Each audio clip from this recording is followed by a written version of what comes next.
बहू कहाँ मर गई? अंदर से आवाज आई। जिंदा हूँ माँ जी। तो फिर मेरी चाय क्यों अभी तक नहीं आई? कब से पूजा करके बैठी हूँ। ला रही हूँ माँ जी। बहू चाय के साथ भजिया भी ले आई। सास ने कहा, तेल का खिलाकर मारोगी क्या? बहू ने कहा, ठीक है माँ जी, ले जाती हूँ। सास ने कहा, रहने दे, अब बना दिया है तो खा लेती हूँ। सास ने भजिया उठाई और कहा, कितनी गंदी भजिया बनाई है तुमने। बहू, माँ जी मुझे कपड़े धोने हैं, मैं जाती हूँ। बहू दरवाजे के पास छिपकर खड़ी हो गई। सास भजिया पर टूट पड़ी और पूरी भजिया खत्म कर दी। बहू ये सब देखकर मुस्कुरा रही थी। दोपहर के खाने का वक्त हुआ। सास ने फिर आवाज़ लगाई, कुछ खाने को मिलेगा? बहू ने आवाज़ नहीं दी। सास फिर चिल्लाई, भूखे मारोगी क्या? बहू आई, सामने खिचड़ी रख दी। सास गुस्से से, ये क्या है? मुझे इसे नहीं खाना, इसे ले जाओ। बहू ने कहा, आपको डॉक्टर ने दिन में खिचड़ी खाने को कहा है, खाना तो पड़ेगा ही। सास मुंह बनाते हुए, हाँ तू मेरी माँ बन जा। बहू फिर मुस्कुराई और चली गई। आज इनके घर पूजा थी। बहू सुबह 4 बजे उठ गई। पहले स्नान किया, फिर फूल लाई, माला बनाई, रसोई साफ की, पकवान और भोज बनाया। सुबह के 10 बज गए। अब सास भी उठ चुकी थी। बहू अब पंडित जी के साथ भगवान के वस्त्र तैयार कर रही थी। आज ऑफिस की छुट्टी भी थी। उनके पति भी घर पर थे। पूजा शुरू हुई। सास चिल्लाती, बहू ये नहीं है, वो नहीं है। बहू दौड़ी दौड़ी आती और सब करती। अब दोपहर के 3 बज गए थे। आरती की तैयारी चल रही थी। पंडित जी ने सबको आरती के लिए बुलाया और सबके हाथों में थाली दी। जैसे ही बहू ने थाली पकड़ी, थाली हाथों से गिर पड़ी। शायद भोज बनाते हुए बहू के हाथों में तेल लगा था, जिसे वो पूछना भूल गई थी। सारे लोग तरह तरह की बातें करने लगे। कैसी बहू है, कुछ नहीं आता, एक काम भी ठीक से नहीं कर सकती, न जाने कैसी बहू उठा लाए, एक आरती की थाली भी संभाल नहीं सकी। उसके पति भी गुस्सा हो गए, पर सास चुप रही, कुछ नहीं कहा। बस यही बोला कि छोड़ दिया, सीख रही है, सीख जाएगी धीरे धीरे। अब सबको खाना परोसा जाने लगा। बहू दौड़ दौड़ के खाना देती, फिर पानी लाती। करीब 70-80 लोग हो गए थे। इधर 2 नौकर और बहू अकेली, फिर भी वहाँ सारा काम बहुत ही अच्छी तरीके से करती थी। अब सास उसकी और कुछ आस पड़ोस के लोग खाने पर बैठे। बहू ने खाना परोसना शुरू किया। सबको खाना दे दिया गया। जैसे ही पहला निवाला सास ने खाया, तुमने नमक ठीक नहीं डाला क्या? एक काम भी ठीक से नहीं करती, पता नहीं मेरे बाद कैसे घर संभालोगे। आस पड़ोस वालों को तो जानते ही हो ना साहब, वो बस बहाना ढूंढते हैं नुक्स निकालने का। फिर वो सब शुरू हो गए, ऐसा खाना है, ऐसी बहू है, वगैरह वगैरह। दिन का खाना हो चुका था। अब बहू बर्तन साफ करने नौकरों के साथ लग गई। रात में जगराता का कार्यक्रम रखा गया। बहू ने भी 1-2 गीत गाने के लिए स्टेज पर चढ़ी। सास जोर से चिल्लाई, मेरी नाक मत कटा देना, गाना नहीं आता तो मत गा, वापस आ जा। बहू मुस्कुराई और गाने लगी। सब ने उसके गाने की तारीफ की, पर सास मुंह फुलाते हुए बोली, इससे अच्छा तो मैं गाती थी अपने जवानी में, तुझे तो कुछ भी नहीं आता। बहू मुस्कुराई और चली गई। अब रात का खाना खिलाया जा रहा था। उसके पति के ऑफिस के दोस्त साइड में खड़े होकर ड्रिंक करने लगे।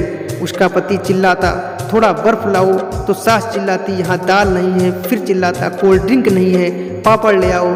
इधर उधर आखिरी में उसके पति की शराब गिर पड़ी उसके एक दोस्त पर और बोतल टूट गई। पति गुस्से में 2 झापड़ अपनी पत्नी को लगाते हुए कहता है, जाहिल कहीं की, देख कर नहीं कर सकती, तुझे इतना भी काम नहीं आता। सारे लोग देखने लगे। उसकी पत्नी रोते हुए कमरे की तरफ दौड़ी। फिर उसके दोस्तों ने कहा, क्या यार, पूरा मूड खराब कर दिया, यहाँ नहीं बुलाया होता, हम कहीं और पार्टी कर लेते। कैसी अनपढ़ गंवार बीवी ला रखी है तूने, उसे तो मेहमानों की इज्जत करने भी नहीं आती, तुमने तो हमारी बेइज्जती करा दी। अब सास पड़ोस और औरतों को और बहाना मिल गया। वो कहने लगे, देखो क्या कर दिया तुम्हारी बहू ने, कोई काम की नहीं है। मैं तो कहती हूँ अपने बेटे की दूसरी शादी करा दो, छुटकारा पाओ इस कुमार से। सास उठी और अपने बेटे के पास जाकर उसे थप्पड़ मारा और कहा, अरे नालायक, तुमने मेरी बहू को मारा, तेरी हिम्मत कैसे हुई, तेरी टांग तोड़ दूंगी। उसके बेटे के दोस्त कुछ कहने ही वाले थे कि उसकी माँ ने घूरते हुए कहा, चुप, बिल्कुल चुप। यहाँ दारू पीने आए हो, जबकि पता है आज पूजा है और तुम्हें पार्टी करनी है। ऐसे संस्कार दिए हैं तुम्हारे माता पिता ने। और किसने मेरी बहू को जाहिल बोला? जरा इधर आओ, चप्पल से मारूंगी अगर मेरी बहू को किसी ने शब्द भी कहा तो। अरे पापी, तूने उस लड़की को बस इसलिए मारा कि तेरी शराब टूट गई? पापी, वो बच्ची सुबह 4 बजे से उठी है, घर का सारा काम कर रही है, ना सुबह से नाश्ता किया ना दिन का खाना खाया, फिर भी हंसते हुए सबकी बातें सुनते हुए ताने सुनते हुए घर के काम में लगी रही। तेरे यार दोस्तों को वो अच्छी नहीं लगी, जूते से मारूंगी तेरे दोस्तों को जो भी उन्होंने ऐसा कहा। उसके यार दोस्त चुपके से खिसक लिए। अब सास बहू के कमरे में गई और बहू का हाथ पकड़कर बाहर लाई। सबके सामने कहने लगी, किसने कहा था अपनी बहू को घर से निकाल के दूसरी बहू ले आना? जरा सामने आओ। कोई सामने नहीं आया। फिर सास ने कहा, तुम जानते भी क्या हो इस लड़की के बारे में? ये मेरी माँ भी है, बेटी भी है। माँ इसलिए है मुझे गलत काम करने पर डांटती है, और बेटी इसलिए है कभी कभी मेरे दिल की भावनाएं समझ जाती है। मेरी दिन रात सेवा करती है, मेरे 1000 ताने सुनती है, पर एक शब्द भी गलत नहीं कहती, ना सामने ना पीठ पीछे। और तुम कहते हो दूसरी बहू ले आऊं? याद है ना छुटकी की दादी, अपनी बहू की करतूत? सास ने गुस्से से पड़ोस की महिला को कहा, अभी पिछले हफ्ते तुम्हें मियाँ बीवी भूखे छोड़ घूमने चले गए थे। मेरी इसी बहू ने 7 दिनों तक तुम्हारे घर पर खाना पानी, यहाँ तक कि तुम्हारे पैर दबाने जाती थी, और तुम इसे जाहिल बोलती हो? जाहिल हो तो तुम सब जो कोयले और हीरे में फ़र्क नहीं जानते।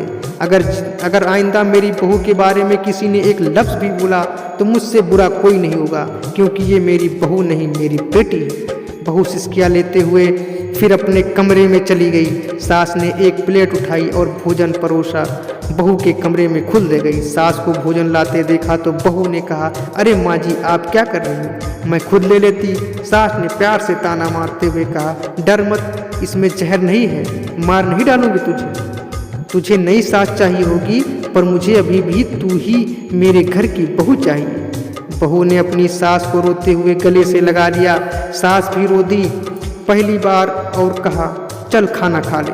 फिर मजाक करते हुए कहा, फिर मेरे पैर दबाने चले आना, और ये ख्याल मन में मत लाना कि सास के पैर बोलती है किसी दिन मैं इसका गला दबा दूंगी, क्योंकि कभी मैं भी यही सोचती थी। दोनों खूब हंसने लगी। दोस्तों, अगर कहानी आपको अच्छी लगी है तो कृपया हमारे चैनल को सब्सक्राइब करें, लाइक करें, कमेंट करें और कहानी दोस्तों के साथ शेयर करें। चलिए मिलते हैं अगले वीडियो में, तब तक के लिए धन्यवाद मित्रों।